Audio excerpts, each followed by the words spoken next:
Most people experience memory as retrieval. The past feels stored somewhere inside the mind, waiting to be accessed when needed. You remember a conversation, a relationship, a childhood moment, or an emotional experience, and it feels as though the brain simply replayed what already existed intact. This creates the assumption that memory functions like an internal recording system preserving objective reality across time. But psychologically, memory does not operate through passive replay. Memory is reconstruction.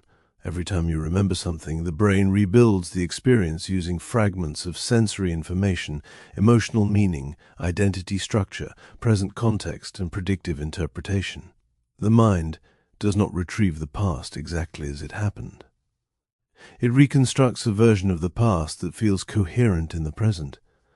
This process remains mostly invisible because the finished memory feels immediate and familiar. The emotional certainty attached to it creates the sensation that you are revisiting something fixed and objective, but the memory itself is changing subtly during the act of remembering. New emotional states influence interpretation. Current identity reshapes significance. Present beliefs alter emphasis. Certain details become amplified while others fade. Over time, memories gradually reorganize themselves around the psychological needs and narrative structures active inside the mind now.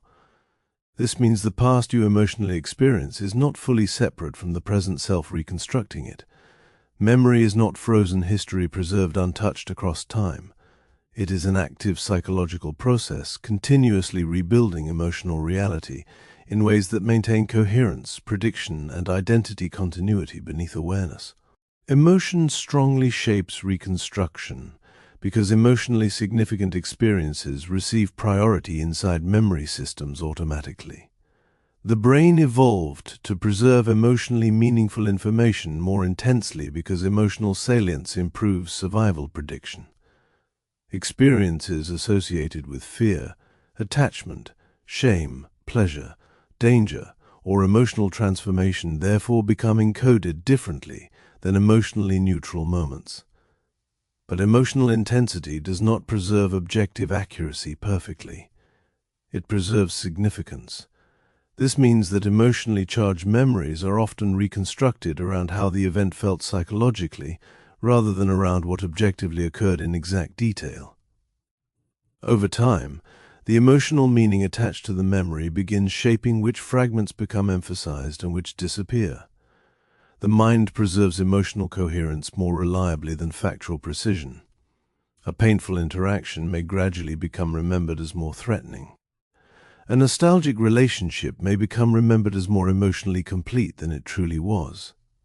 The emotional system reorganizes memory around psychologically meaningful interpretation because meaning matters more to prediction systems than detached historical accuracy.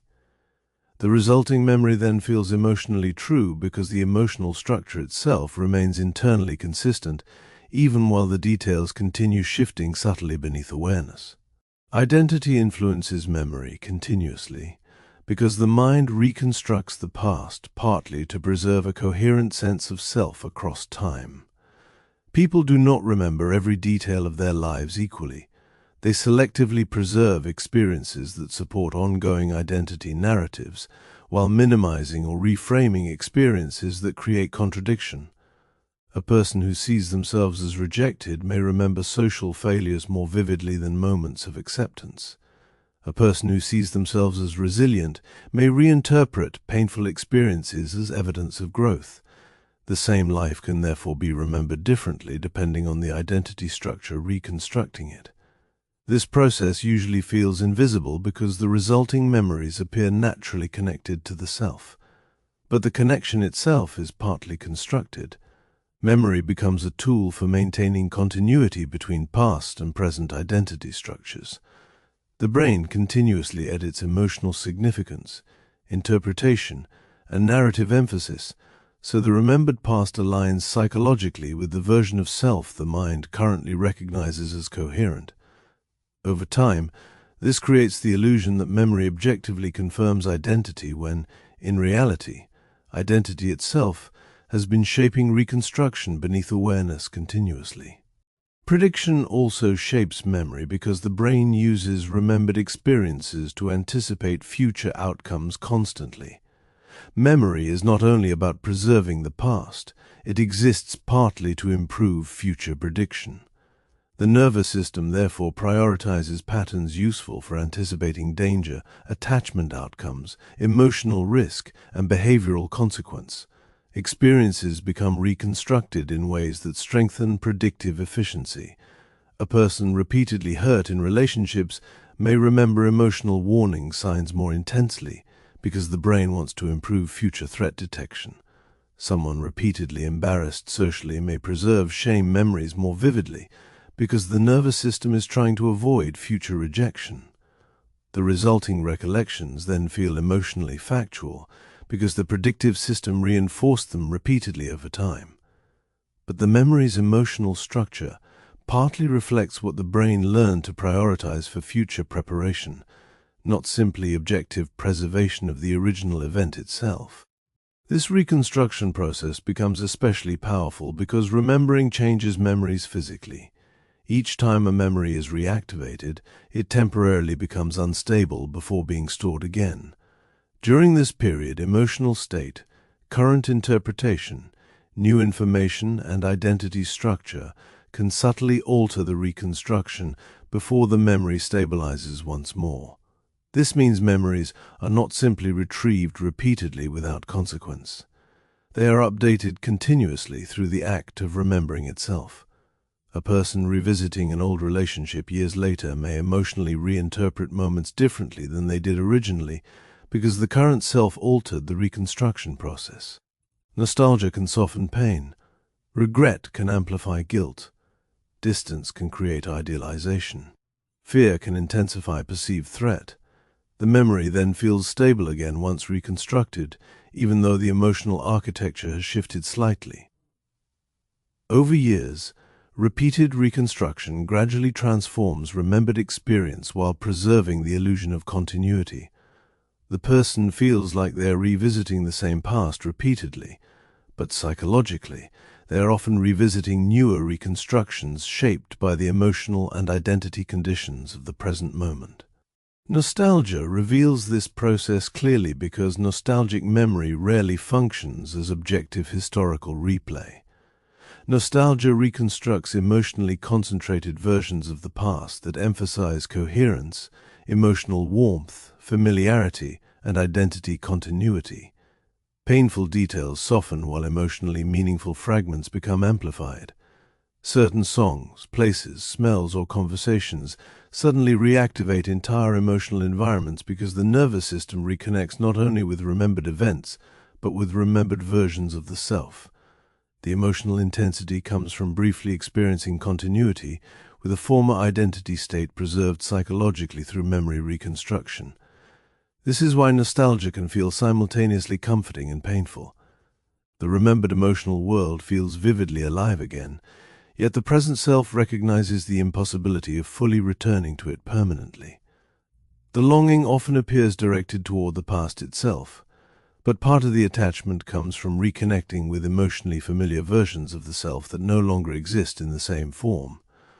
Memory therefore becomes less like historical storage and more like emotional simulation generated in the present using fragments of the past, reorganized around current identity and emotional significance. Traumatic memory operates differently, but follows the same reconstructive principles. Highly threatening experiences receive intense emotional encoding because the nervous system prioritizes survival-relevant information automatically. The brain preserves emotionally charged fragments associated with danger more aggressively in order to improve future threat prediction. But trauma does not necessarily preserve experiences as complete coherent narratives.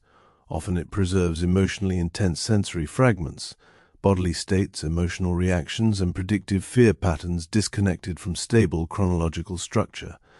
Later, the nervous system may reactivate these fragments automatically when present situations resemble aspects of the original threat pattern.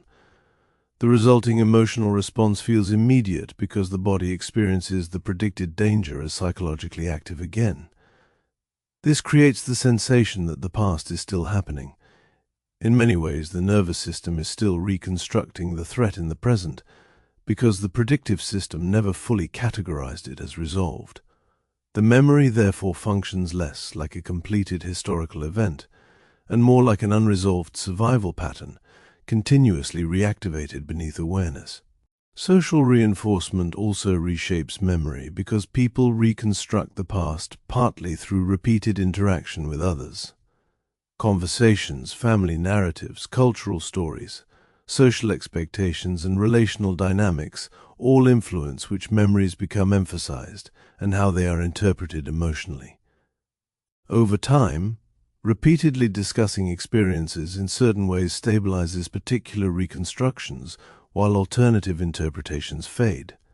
Families may collectively reconstruct childhood differently depending on emotional roles and relational needs. Friend groups may reinforce specific narratives about shared experiences until those narratives feel unquestionably accurate. Individuals may internalize socially repeated versions of their own history until the remembered story becomes inseparable from identity itself. This does not require deliberate deception. The nervous system naturally stabilizes around socially reinforced coherence because consistency reduces uncertainty. Memory therefore becomes partly collective. The past feels personal, but many remembered meanings were shaped relationally through repeated external reinforcement operating gradually across time. Attention determines which parts of experience become emotionally retrievable later, because the mind never encodes reality evenly. Certain details receive strong attentional priority, while others barely enter conscious awareness at all. Emotion, fear, desire, identity relevance, novelty, and expectation all influence what the nervous system prioritizes during experience itself. This means that memory begins selectively shaping reality before reconstruction even occurs. Two people can live through the same moment while encoding completely different emotional realities because their attention emphasized different aspects of the environment. Later, reconstruction builds from those selectively encoded fragments rather than from a complete objective recording. The remembered past therefore reflects not only reconstruction afterward, but attentional filtering during the original experience itself.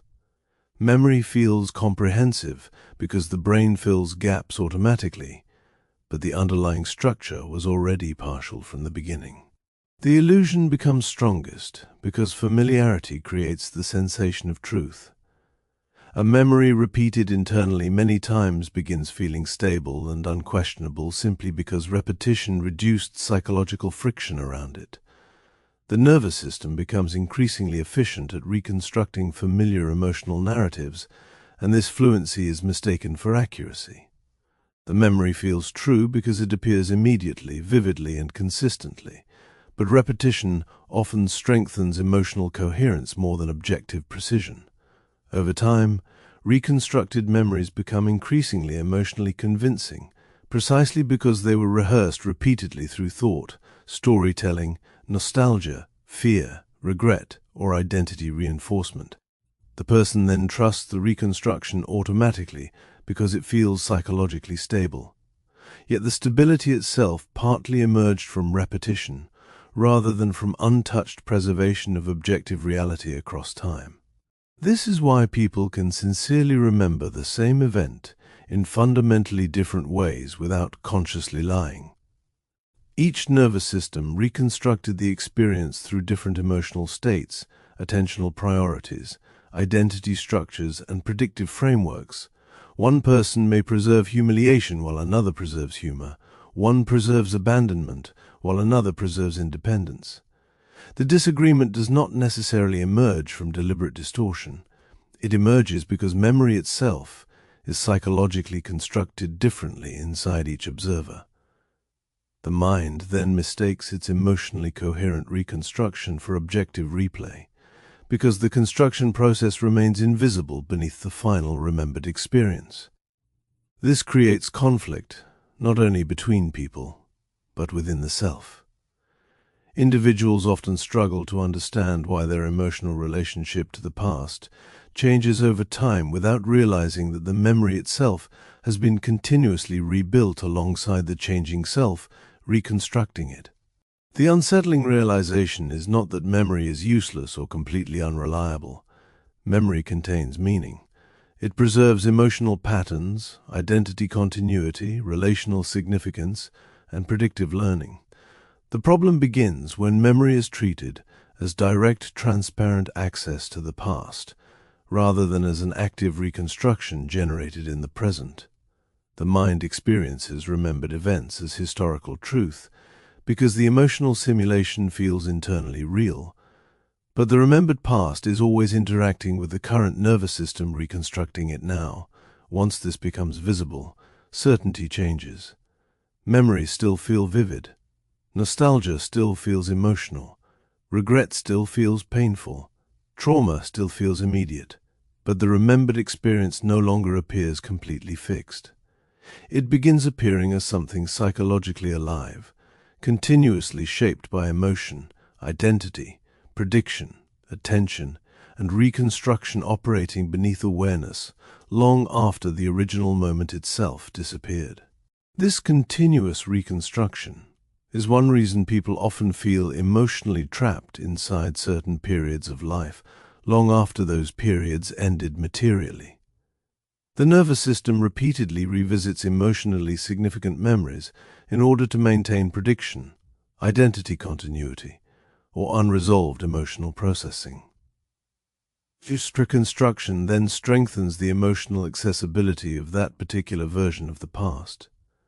Over time, may begin emotionally living inside a reconstructed historical reality more intensely than inside the present moment itself. Regret works this way, so does unresolved grief, so does shame. The mind repeatedly rebuilds emotionally charged memories until the reconstructed emotional world becomes psychologically dominant. The person then experiences the past as ongoing because the nervous system continuously reactivates it predictively in the present. This is why some memories feel impossible to leave behind. The emotional system still treats them as psychologically active structures relevant to identity, survival, or unresolved meaning. The resulting reconstruction feels immediate because the nervous system is not simply recalling information. It is regenerating emotional reality in real time using preserved fragments reorganized around current emotional significance. The past, therefore, continues influencing perception not because it physically remains, but because the mind repeatedly rebuilds it internally beneath awareness. Memory also changes future perception because reconstructed emotional narratives begin shaping expectation automatically. A person who repeatedly remembers themselves as rejected begins anticipating rejection more easily.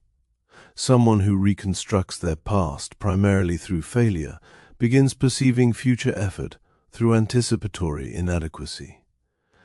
The remembered past therefore becomes part of the predictive system constructing future emotional reality itself.